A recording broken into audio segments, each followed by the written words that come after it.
Well, a very good morning to you. How you doing? This might be getting to be a bit of a habit, this. It's the second time in 3 weeks I've been a couple of minutes late for Sunday View. That's all right, though. I don't have anybody to answer to, so I can get away with it. It's exactly it's 4 minutes past 11.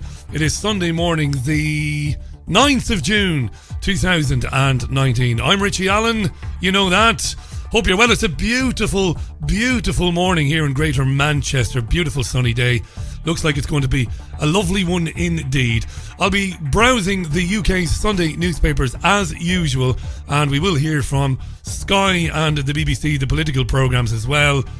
It is Sunday View. Do join in, of course, by tweeting the programme. The Twitter handle is always the same. It's at Richie Allen Show on Twitter. Welcome to your Sunday View.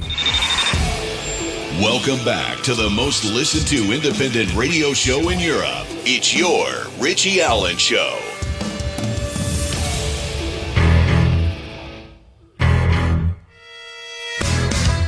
It's the Richie Allen Show. Broadcasting live on richieallen.co.uk and multiple platforms around the world. And now, here's your host, Richie Allen. It's been a very interesting last 72 hours. I'm not going to dwell too much on that. It's been fun. To see what I mean, go to Twitter, and where it says search Twitter, put Richie Allen Show, all one word, without any spaces. Press enter. Look at some of the tweets I've been receiving in the last few days. Fun and games. Fun and games. Right. Well, we'll get on with it then. Sorry about my tardiness this morning. What it was, I was up as early as I normally am. Crack of dawn every day. I'm a very early riser, always have been. But it's just one of those things. I was listening to one or two radio shows and trying to grab one or two bits of audio, and got very close to the deadline time, which I don't do very often. But anyway, I'm here. And we might be okay stream-wise. You know that over the last few days, particularly Wednesday and Thursday last week, there were one or two problems with the stream. And that's because there has been a problem. There is a problem with my internet service here. And that's because it's partly because I moved. As you know, I'm only a couple of weeks into a new home. And there has been a problem with the internet service provider. It's not just me, I understand. It's others in the area. Upload speed is paramount to me, not download speed. Download speed to me, if I had 3, 4, 5 meg speed, that would be all right. It would be terribly slow for most people, but I could do my downloading with that speed. But the upload speed is of paramount importance to me, and it's been dreadfully slow. I'm hoping it'll be okay this morning. I think it might be. We might be all right and get away with it, but it might be problematic tomorrow maybe. I mean, I will be on as usual and endeavour to bring you the programme, but my provider is sending an engineer around on Wednesday. If they can't deal with it, I'll be going back to, well, the man with the beard and the woolly jumpers who occasionally tries to kill himself by circumnavigating the globe in dodgy balloons. This is what I'll do. It's what I'll do if the worst comes to the worst. All right then, lots of tweets I see from friends and foes alike. That's all good. Do keep in touch with me, please, as you're in the course of the programme. Lots to talk about today. Most of the audio I'll be bringing you will be from Conservative Party leadership candidates.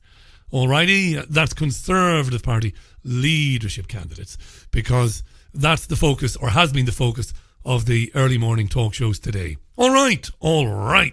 Let's look, I'm not going to get into it. I got into it on Thursday. It's been a mad few days. A lot of bot accounts, a lot of sock accounts, and a few genuine ones have taken to trolling me on Twitter, all going back to something I said on Thursday morning, which I stand by and always will stand by. I'm sick to death of hearing about the Holocaust. That's not new to people who've listened to me for many years. I'm tired of it. And I'm tired of the exploitation of people who died in those camps by those who wish to continue the persecution of the Palestinian people, to bulldoze their homes, to violate international law, and to do so by constantly rolling out the Holocaust. See Benjamin Netanyahu. That's my opinion. I'm entitled to it. But it brought the trolls out over the last few days. Labour MP Alex Sobel, Leeds, I believe, has joined in the lying and misrepresentation this morning. Proper liar, this guy. I pointed out that he was lying and he just went away. Basically saying that I was hiding behind conspiracy theory radio shows to promote anti-Semitism and all that sort of nonsense. Of course not.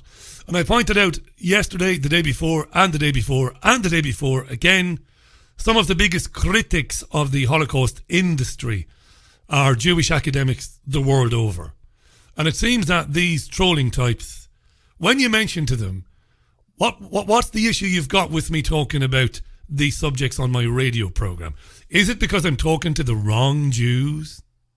If so, why don't you introduce me to the right Jews?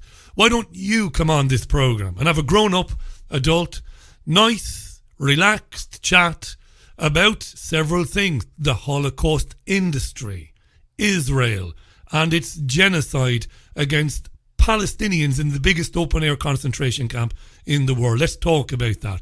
Let's talk about Israeli influence in the UK and in the US. Let's have an open discussion about that.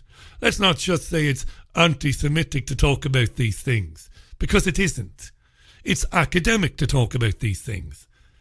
Nothing should be off the table. Anyway, dangerous times we live in.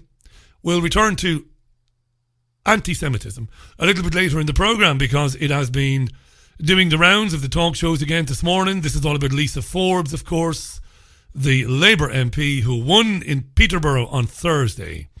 So loads of Tory leadership candidates, as I said. We'll hear a bit from them. We'll hear something. We'll hear some clips and some audio from them shortly.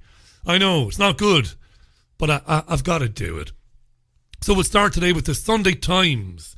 Boris, that 39 billion is ours, is the headline on the front of Murdoch's Times. So Johnson is doing his first interview today. Johnson has done his first interview, and it's in the Sunday Times, complete with audio. They interviewed him, his first of the campaign. He said he would have a tough line on Brexit, and he would return to one nation Tory policies if he was to be the next Prime Minister. He said he would deliver Brexit by retaining the £39 billion demanded by Brussels. He would keep it, Bojo. I don't know where he plans on keeping it, but he said he would keep it. Under a mattress, in a shoebox, I have no idea. In a bank, I have no idea where safety deposit box, no clue whatsoever. He's going to keep the 39 billion and would hold on to it until the European Union agrees to a better deal. Johnson is saying that we need to do all we can to keep comrade Jeremy Corbyn from number 10. He's also had a pop at Nigel Farage as well. So here's Johnson talking to the Times briefly now about the £39 billion. I always thought it was extraordinary that we should agree to write that entire cheque before having a final deal. I don't wish to conduct a post-mortem of the original negotiations, but it was extraordinary that we agreed to pay the money in advance of a deal on the future partnership. Yeah, that's it. Extraordinary that we paid that £39 billion. But the negotiations, at least after David Davis resigned, the negotiations were run in Brussels and Strasbourg by Remainers and a Remain cabinet and a Remain-based civil service. Ollie Robbins and all those people. They were Remain to the bone, Bojo, as you well know. Because if they weren't Remain to the bone, like David Davis wasn't Remain to the bone, they wouldn't have agreed to pay up 39 billion. They wouldn't have conceded all that ground. Of course not. But they did because their heart, well, wasn't in it. Sunday View. Time is at 13 minutes past 11. The Observer. Gove is branded a hypocrite after admitting using cocaine. So this is Michael Gove, the Environment Secretary and a front runner to be the next Conservative Party leader and, of course, the Prime Minister thereafter. And in The Observer, he's called a hypocrite after he admitted taking cocaine around about 20 years ago. Professor David Nutt, with 2 T's, said Gove's disclosure was proof that privileged politicians felt able to break the law. In what the paper calls a further embarrassment, an article emerged written by Gove in '99 calling for tighter laws on the use of cocaine. Now, Professor David Nutt, God help him, must have come down in the last shower. It isn't new that politicians will campaign for tighter controls on drugs, for tighter controls on prostitution, while they are lying between the legs of some woman in Soho, snorting a line of cocaine off of her thighs. This is not new. They're politicians. Their default position is to lie and is to demand not do as we do, but do as we say. Mail on Sunday, same headline, Gove, drug hypocrite. The Mail on Sunday, same thing, that he wrote for the Times 20 years ago for tighter laws on cocaine only hours before he hosted a cocaine-fueled party. Someone was at the party and said those who were there were aware of what he'd written and they were staggered at the hypocrisy of it. Michael, are you doing a line of coke? Yes, but I just read your article in the Times. Yeah. Sunday Express, headline, Hunt, I will be Britain's deal maker. The Sunday Express focuses on Jeremy Hunt, the Foreign Secretary. He's obviously running for the Tory leadership. He said he would seize the opportunity offered by Brexit and would make Britain walk tall in the world again. He insisted that he would keep a no-deal Brexit on the table. Now, he was on Sky News this morning. He was with Sophie Ridge. Ridge asked him, will we leave the European Union on October 31st? Just very clearly, come the 31st of October, our current deadline, if that deal hasn't been done yet, which if you're relying on new technology is, let's be frank, quite likely, are you prepared to delay or leave with no deal? Well, I've always said that if the only way to leave the European Union was without a deal, then I would do that because we have to honour that referendum result. But I would do so with a heavy heart because of the potential risks to business and indeed to the union. And I wouldn't do it if there was a prospect of a good deal. And, you know, a wise Prime Minister... Would you do it instead of delay, though, if those were the options? Well, we don't know what choices we're going to face then. There's a very high probability that Parliament will take no deal off the table, as it did in March. And so we don't know who the new European Commission is going to be. You won't rule out another extension? Well, what a wise Prime Minister will do is take decisions on the basis of the choices that they have in front of them. What an unwise Prime Minister will do in this situation is something that precipitates a general election. Now, if you say the 31st of October is a deadline, come what may, and then Parliament blocks no deal, the only way you can deliver that promise is to have an election and change Parliament. And that would be catastrophic for the Conservative Party because, just as in Peterborough, as we were saying, Corbyn would sneak through the middle. And the key thing here is Jeremy Corbyn is never going to deliver Brexit. I mean, you look at the Labour Party today, and it's not going to happen. So if we want Brexit, we've got to be very smart in the way we approach it. Corbyn would sneak through the middle. Sneaky Jeremy. Ridge says to Jeremy Hunt, how can we trust you? You've changed your mind so many times before. You're effectively saying, look, people need to trust you to do a better negotiation, effectively. But I just question, some will wonder why they should trust you on Brexit when you have had a number of different positions. You voted Remain. You now say that you'd vote Leave if there was another referendum. Back in 2016, you floated the idea of a second referendum. Now you say you don't want it. In the aftermath of the referendum, you also talked about keeping the single market on the table. Now you say you don't want to be in the single market. You previously said that we'd survive and prosper without a deal. Now you say it would be political suicide. I mean, how do we know what you actually think on it? No, my position has been completely consistent. I didn't say... No, it hasn't. She just explained very succinctly how many times you've flip-flopped from one position to another. She's done you up like a kipper there. I didn't say no deal would be political suicide. You did say that. What I said is going into an election would be political suicide. I've always said that we should implement the referendum result, and I've always said that there should be democratic endorsement of the type of Brexit that we do, and that's indeed what happened because we had a general election where more than 80% of the country voted for parties that wanted to leave the single market and at that stage the customs union, because that was Labour's policy at that time. The question now is not how you voted in a referendum 3 years ago. It is who has the skills to deliver a deal that is going to get us out of the EU before we have a general election. Yeah, he's a pathological liar, is old Jeremy Hunt. Hunt wants to do some sort of deal that would keep the UK rather in the European Union via the back door. A Brexit in name only. One that keeps you tied to all the pillars, freedom of movement and all the rest of it. Don't believe them. Sunday Telegraph then, front page, Gove. Michael Gove appearing quite a bit. Incidentally, Gove was on the Andrew Marr show, but he was on it till the very end, and I couldn't grab any sound bites. You might be happy to hear that. But he was on the Andrew Marr show too close for comfort for me to grab some of the sound bites there. But he's in the Telegraph today, and he's saying, I'll scrap VAT after Brexit, value-added tax. I'll replace it, says Gove, with a lower, simpler alternative after we leave the UK. Okay, that's it basically. He was on with Marr, whom, let's hope, challenged him on that, because Gove is absolutely ruling out a no-deal Brexit. That's his unique selling point. Gove will not leave without a deal and on WTO terms, no matter what. Alrighty. Mad story on the front of the Sunday Telegraph as well. You might have seen it. Illegal chimpanzee meat on menu at UK weddings. What?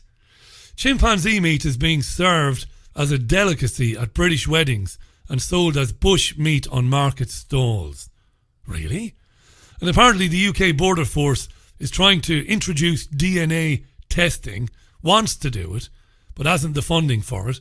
They want to DNA test the meat basically at customs, and if they can do that, the Border Force, they would invest in new technology to stop this happening basically. And there's a primate scientist called Dr. Ben Garrett, and he said he was told by customs officials just a few weeks ago that a ton of bush meat from West Africa was confiscated on a flight that was bound for the United States. He said, Dr. Ben Garrett, it was routinely smuggled into Europe and the UK, which could cause the spread of serious disease as the meat is unsanitary and chimpanzees are very genetically similar to humans. Wow. So the University of East Anglia professor, again, Garrett, has called for this DNA testing to be used on meat imports coming into the UK. Chimpanzee meat, eh? But then you sometimes encounter on one of these lifestyle channels, don't you? Because anybody who's got satellite television will know there are a number of lifestyle channels even, and sometimes they feature chefs who go abroad, who go to Africa, West Africa, who go to the Sub-Sahara, and they find people cooking a variety of animals that would be, I suppose, shocking, or might be shocking to a lot of people in this country. So it's not news that monkeys or chimpanzees are eaten in certain parts of the world. It's not new, that, is it? Anyway, it's pretty awful though, isn't it, if you think about it? But judge not, as they say, lest ye be judged. The Sunday Mirror, race for Prime Minister goes to pot. It's a nice, witty headline on the front page of the Sunday Mirror. And they've got a photograph, or the Sunday Mirror has a photograph of Andrea Leadsom, Michael Gove, Boris Johnson, Rory Stewart, Jeremy Hunt and Dominic Raab.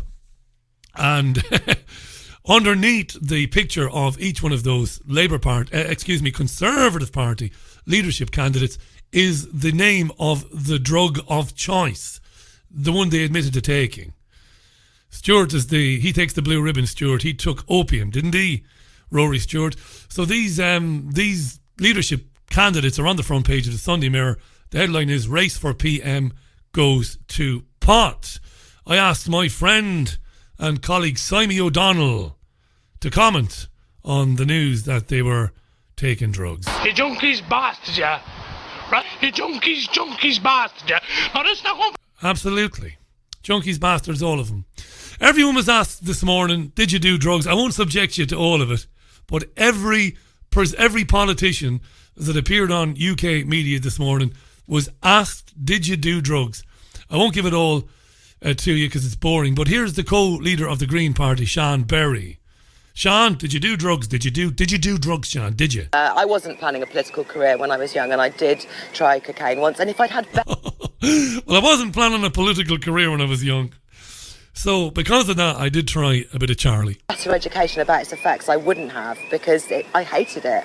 And now I know. I mean, as a politician, now I work on policing in London. I know the enormous harm that is caused by the illegal drugs market. There's people suffering from addiction, for which they need treatment. And then we've got the huge harm caused to young people, the devastating impact of violence on young people, which is driven by the illegal drugs market, which is left at the moment in the hands of organised crime.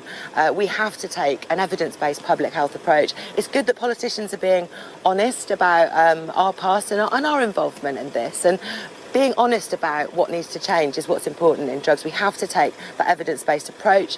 The Green policy is to look at this from the point of view of evidence and public health, base our principles for this issue on treatment, on education, on regulation and on honesty. Yada, yada, yada, yada. We'll hear more from her in a few minutes' time, by the way, about something else. Before we take a wee break, let's have a look at Twitter. A lot of comments coming in this morning. Hi to Murray. Look, there might have been a brief interruption to the stream a couple of minutes ago. I told you this. We've had 5 years of smooth sailing on the Richie Allen Show. 5 years of smooth, beautiful sounding radio. But there is a problem, and it's only just arisen where I am based now, and my upload speeds are abysmal. They are sometimes they are less than half a meg speed. Other times, they are where they should be. 5 meg upload, 10 meg, sometimes it goes up to 20 meg upload speed. There is an issue, and I can't do anything about it for a couple of days. You're going to have to bear with me, but when it's sorted, it'll be sorted permanently, so don't panic about it. I can do Sunday View anyway and record it as normal.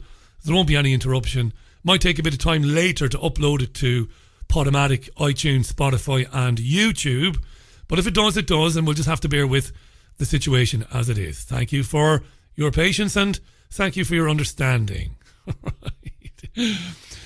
I love some of these absolute cretins on Twitter who they hide behind sometimes exotic, sometimes very unimaginative Twitter handles, and they hide their identities, and they say things like report this anti-Semite, obviously referring to me, because I had an exchange with a grubby little Zionist in Manchester on Twitter last night and made a few jokes about his circumcision, which were actually quite funny by my own standards. Report this anti-Semite. Everybody is tough on the internet. You notice that? Over the last few years, it's a wonderful thing. Everybody's a tough guy when they don't reveal who it is they are and what they represent, and they use sock accounts. They're all tough guys calling for people to be attacked physically. Number of people last night called for me to be attacked physically. Of course, I don't take it seriously, because anybody who really wants to come after you physically, and I know this from experience, is not going to give you a heads up that they're going to do it. Right? And God love them if they do. They haven't a clue what they'd be letting themselves in for. So you got a lot of heroes on Twitter last night and today. Report this anti-Semite, report this racist bigot. Yeah, cowards all of them. Most listened to independent radio and show even in Europe. Hundreds and hundreds of thousands of listeners a day. Over 1 million a week. Come on the show. Put it up. Put it out there. Name yourself.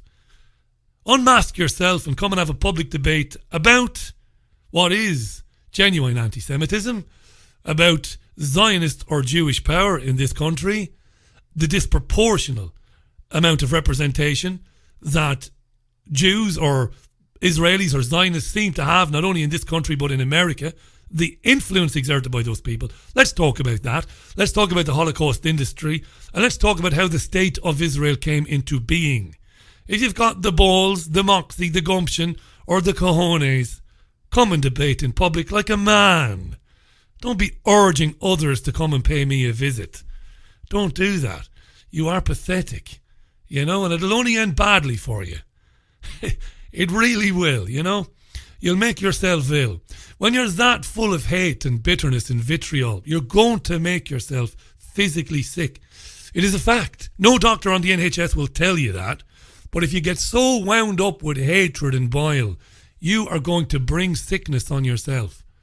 And no matter what your opinions are of me or of Israel or of Zionism, I don't want you to be sick. Right, a lot of tweets are about Israel and the rest of it, so I'll tell you what, I'll just leave the tweets alone. Going to take a tune. When we come back, we'll hear from the Home Secretary, Mr. Sajid Javid, who's also running for the leadership of the Conservative Party. This is Sunday View on the Richie Allen Show, coming up for 11:30 on Sunday, June 9th, 2019. 28 minutes to the top of the hour. Sunday View on richieallen.co.uk, Fab Radio 2 in Manchester, triggerwarning.tv and multiple channels around the world. It's on TuneIn Radio as well, the programme, and it's archived on Spotify, iTunes and podomatic.com. The last refuge for free speech and open debate in the media in the UK. Really is. Anyway, enough of all that old nonsense. Thanks for the tweets, by the way. Lots of them coming in. A lot of them about the shenanigans of the last couple of days. But I'm getting tired of that now. I really am. And after this programme today, unless it gets any more serious than it has gotten, I'm not going to get into it anymore. The MP, Alex Sobel from Leeds, ran away this morning after I asked him about the Jews, the academics around the world, the many academics and commentators around the world who take on Zionism and the Holocaust industry as written about by Norman Finkelstein. That's where I'm leaving it now. That's where I'm leaving it.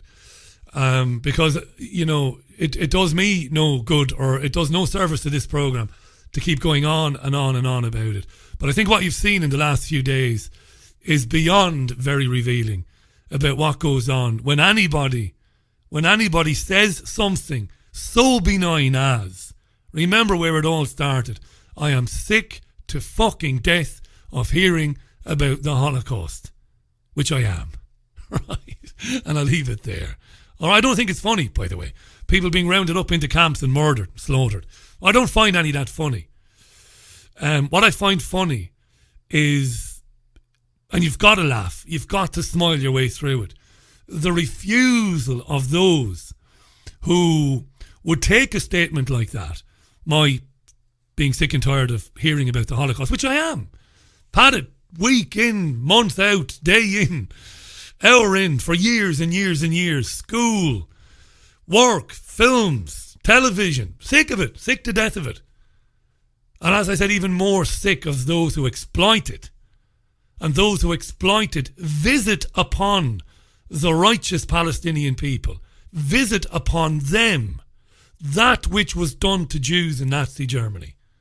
And that's what these scumbags are really terrified of. And that's why when educated, qualified, successful radio presenters like myself, big-headed old bastard Richie, when we talk about stuff like this, that is why they move so quickly to have it cut off and shut down. But they fail. They will never win. I'm not going anywhere. I said last week, I am that mole in whack-a-mole. I just keep coming back because I've got very thick skin. Nothing insults me.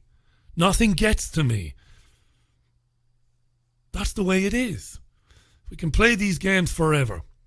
We're going to finish on a couple of issues which are important. The LGBT lessons for children in schools is important. And then we'll briefly talk about the Peterborough by-election and the election of Lisa Forbes, the alleged anti-Semite or anti-Semite. Madness. Anyway, there have been calls for a Labour MP called Roger Godsiff, it's an interesting name, to be thrown out of the party because he supports the parents in Birmingham who are campaigning to stop these LGBT lessons. So he said to the parents that he supports them. And you can't say stuff like that. You can't speak your mind in 2019. You're not allowed to say what it is you really think. The herd has decided that there is only one position to be adopted on every single issue, and you better have it. You better swear by it. So Godsif says, I support your right to protest and I agree with you about the LGBT lessons. Here's Sky reporter Katerina Vitozzi. Hope I've got that right. Sky reporter Katerina Vitozzi. Have I got the clip? I have. Here she is. Well, Roger Godsif is standing, as you say, in front of a group of protesters and people who have been campaigning for the end of these LGBT education lessons at the Anderton Park Primary School. And really, Roger Godsif, who's the MP for the area in which the school is, has doubled down on comments he made last month, saying that he supported the protesters in their aims to stop these lessons. He questioned whether it was age appropriate for 4- and 5-year-olds to be taught this thing at school without parents having initial consultation. And let me tell you exactly what he said. He said, if I had the opportunity of rolling the clock back, I would do exactly the same again, because I think you have a just cause and I regret the fact that it hasn't been reciprocated by the head teacher. I will continue to try and fight for your corner because you're right. Nothing more, nothing less. You're right. So that's what he said. He believes they're right. He's a decent constituency politician, maybe. I don't know. He's not my MP. But at least he says what he thinks. If I disagreed with the guy, I'd have an enormous amount of respect for him. That's a fair play to the lad. You know, he put his colours on the mast, nailed his colours to the mast even. Maybe he's a Conservative, he's a Labour MP, but maybe he's got a Conservative outlook. Maybe he's a Christian man. Maybe he thinks that it's wrong to be asking 4- and 5-year-old children to consider what are very complex issues. Maybe like me, he thinks, let these children figure out their own sexuality and let them figure out their own views of the world. Don't superimpose on them positions that they must hold. Let them figure it out for themselves as they get older. It's how we all did it, right? It's how we all did it. We grew up and we weren't subjected to this crap. And 99% of us grew up, like me, not really caring a jot who somebody goes to bed with, so long as they're nice to talk to, they're a good listener, they can talk and listen, they get their round in, and they're generally decent human beings. That's all that matters, really. So maybe this Godsif guy thinks a bit like that, but he has to be destroyed now. Right.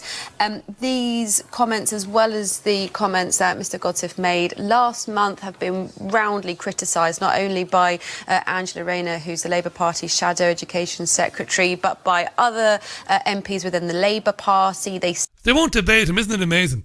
So you've got Angela Rayner, and again, we're seeing this. I've seen this for the last few years, even now, today, again. With the carry-on over the weekend, they will not have a rational and grown-up debate. Angela Rayner and MPs in the Labour Party take to Twitter to criticise this man and to label him some sort of homophobe.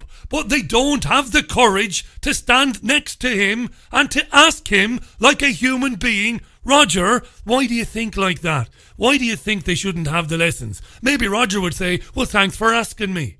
I just think they're too young. I agree with the parents. I think the parents should be allowed to deal with these issues in the formative years of the child. Maybe. You see what's happening here across every issue. Sexuality, gender politics. Scream at people that they're wrong and they have to be banned. But don't stand alongside them and have a grown-up conversation. Isn't it amazing that we've been reduced to this? It is incredible. 44 years old I am. Started in radio in the late 1990s. This didn't exist back then. People, no matter what political party they were connected to, would never say, I couldn't appear on a platform with him because his views are disgusting. Never happened. Never happened. That guy over there, he hates the Jews, does he? Let's get him on the radio then. I've got a few things to say to him. That's how it used to be. That's how it used to be. That's how it was in my day. And then, introduction, presenter, stings, opening music, welcome to the programme. We've got Mary here from the Labour Party. And we've got Richie Allen, who's a radio presenter. Mary thinks Richie hates the Jews. Richie? Well, I don't hate the Jews. Why do you say that, Mary? Because you had Holocaust deniers on your programme. I did, yeah. Why? Well, I'm interested in listening to people. And I'm always interested in hearing from people whom have been deemed untouchable, unpalatable, unbearable, or unmentionable. I want to know why they think as they do. My speaking to them is not an endorsement, no more than my speaking with you, Mary, is an endorsement of whatever you think. It's just grown up. And they've managed to introduce this law, this social law, this law now that they've introduced. It's a hidden law, it's an unspoken law. And that is, if you are speaking to someone, no matter what that person has ever done or said in their life, you must agree with it by the nature of the fact that you are speaking with them. Isn't it insane, isn't it? Isn't it? Isn't it absolutely insane? And what sort of future will it lead to? What sort of minds will our youngest people have in the 2030s and 2040s? What will they be like if we allow this? Wow. It's, and of course it's very important to note, I can talk freely about this because I've got my own radio program and I am beholden to nobody. I couldn't speak like this, even though there isn't a more hard-hitting or more important talk show on radio in the world today than this one right now, speaking about this. Not because of me, but because of this issue. Nothing in the world today will be as relevant as this.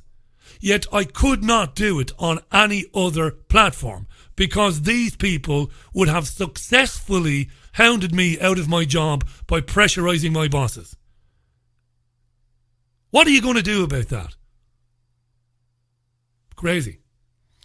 Anyway, so this poor guy Roger Godsiff, Labour MP, says to the protesting parents, I agree with you because I think you're right. Say it flies in the face not only of the Labour Party's stance on these protests, that the protests shouldn't be happening outside the school gates, but also the idea that there shouldn't be these sorts of lessons taught in a way which they do say is age appropriate, which is all about teaching equality, irrespective of a child's religious background. But you don't have to tell a child that.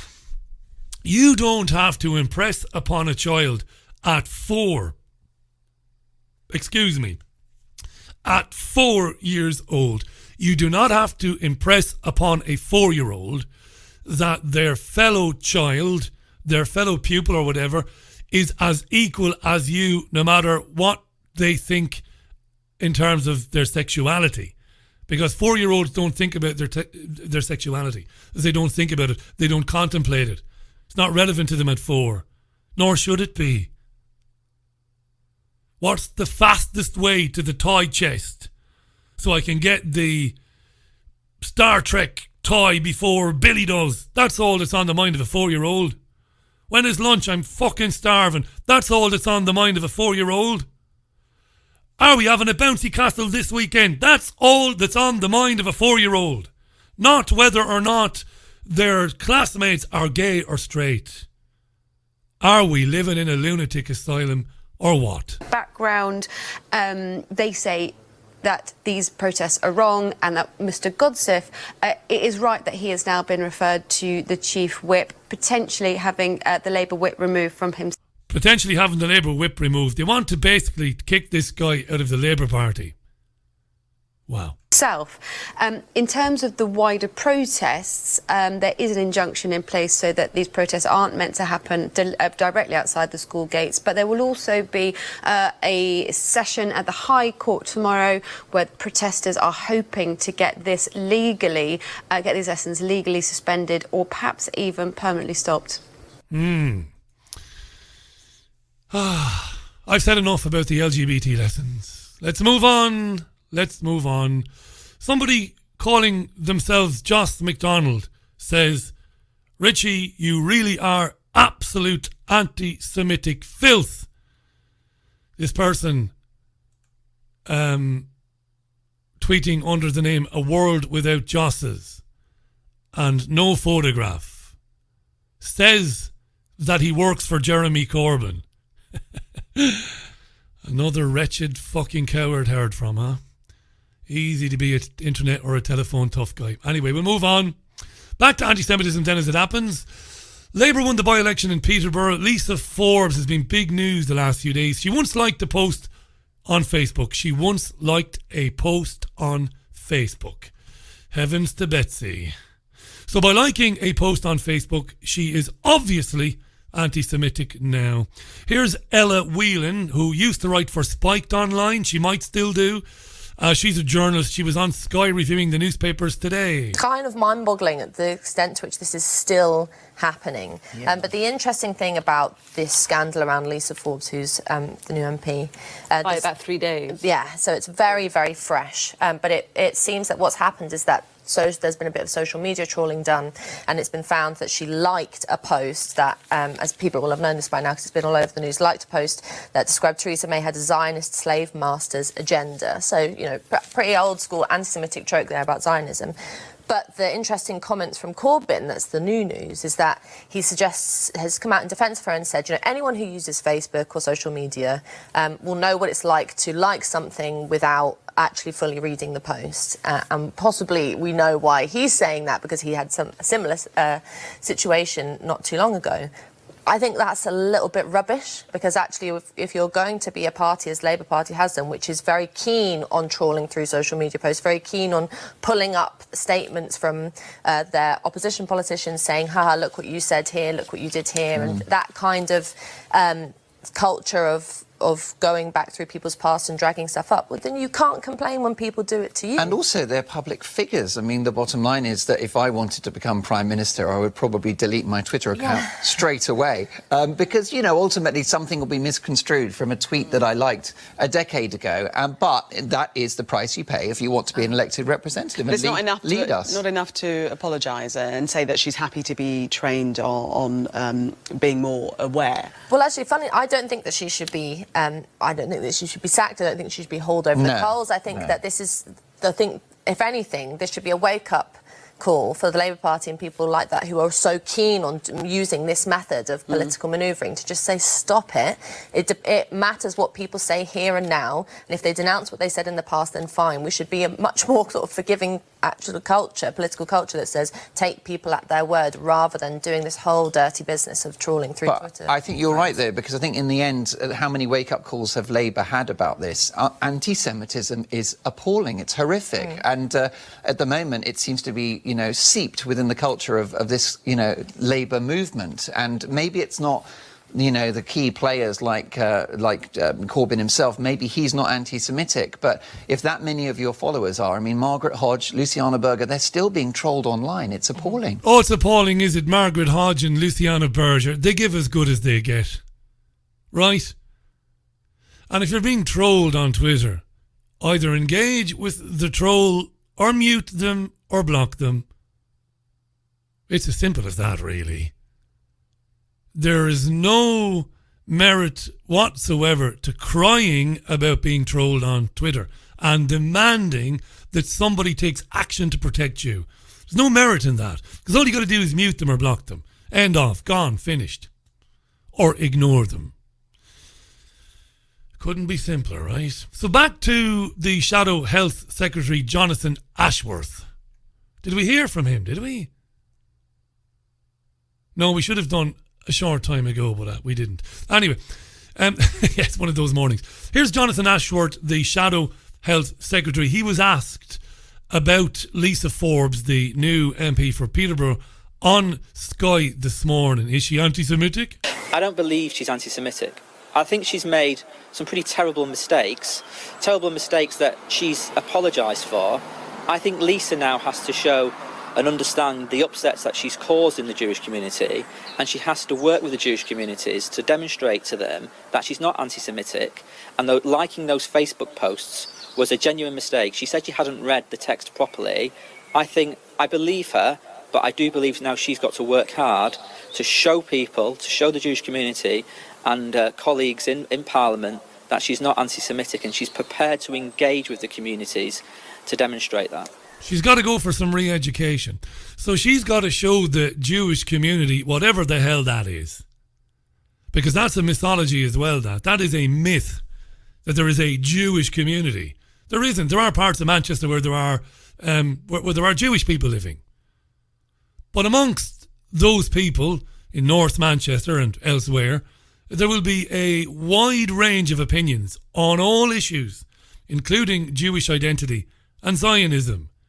So this idea that she's got to go a cap in hand now to show to the Jewish community that she's worthy, that she's a good person, is a nonsense, and it's dangerous in equal measures.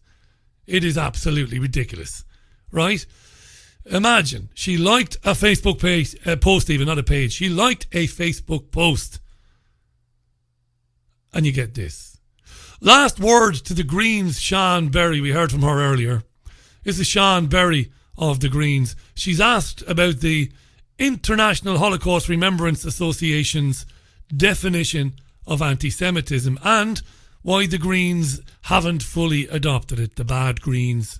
The Green Party didn't adopt the internationally recognised definition of anti-Semitism. This is the International Holocaust Remembrance Alliance definition, the one, of course, that Labour controversially didn't adopt and then subsequently did. Why has the Green Party not adopted it, and do you think that you should?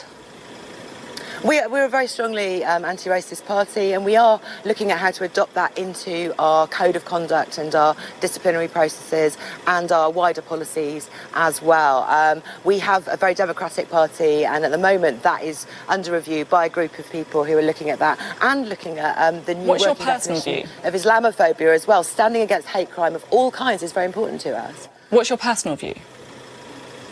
My personal view is I've signed up to it as part of the London Assembly and as a local councillor in Camden, the working definition of the IHRA. When it comes to incorporating it into the technicalities of party disciplinary processes, it just gets a little bit more complicated, so it's taking time. But I think you will not find Greens who say that we are not against anti-Semitism, against hate crime of all kinds. We're currently fighting to get misogyny classified as a hate crime as well, because it is really important that we have the right laws and the right penalties when people are using discrimination as a way of committing crimes, and that if they're allowed to get away with it, that really does lead to a less cohesive society, and that's not what we want to build.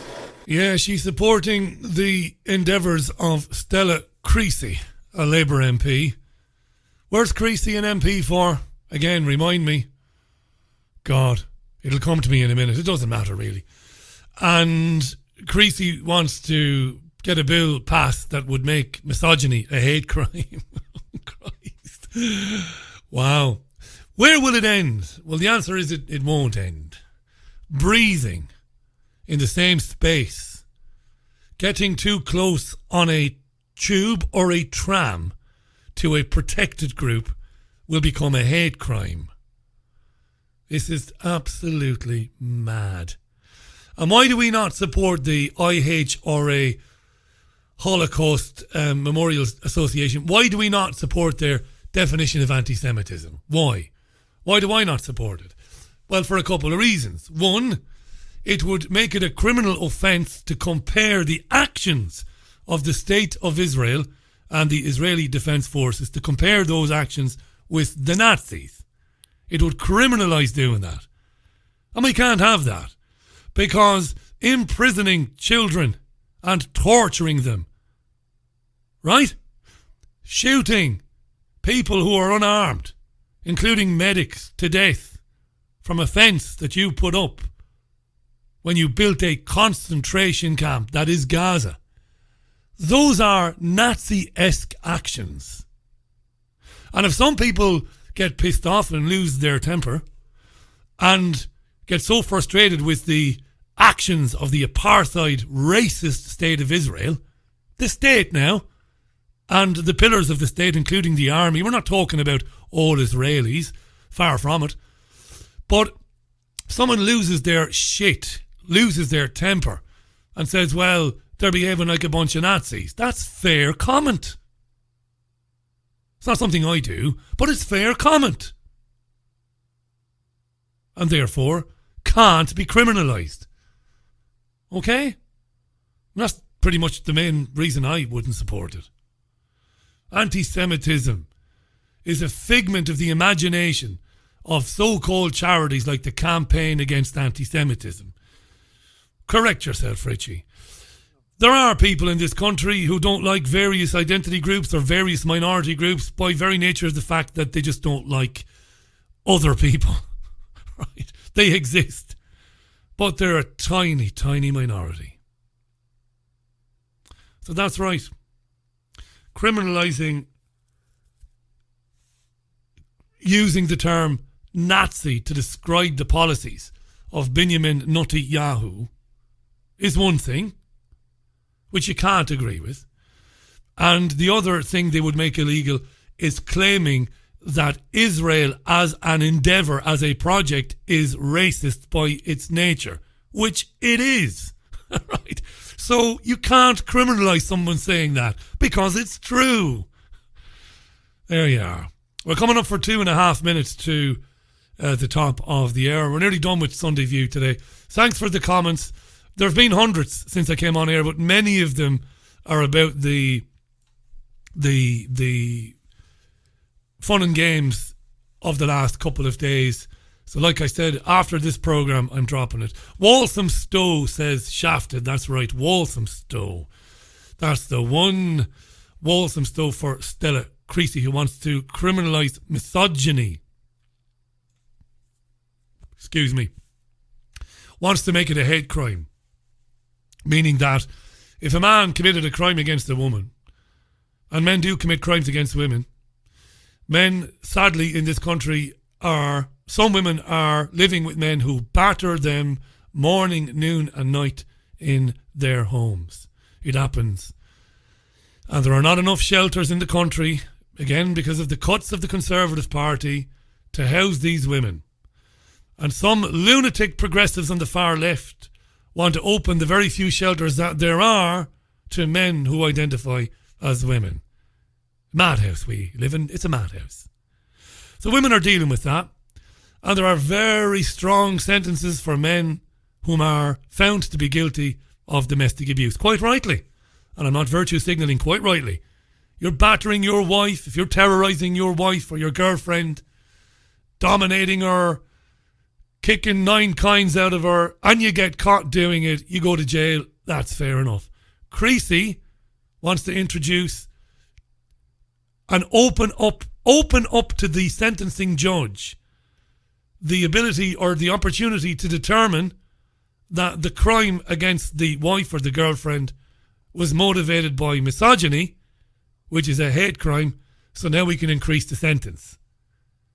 If I have to tell you why that is incredibly dangerous, we've maybe come to the end of the road, you and me, to be honest.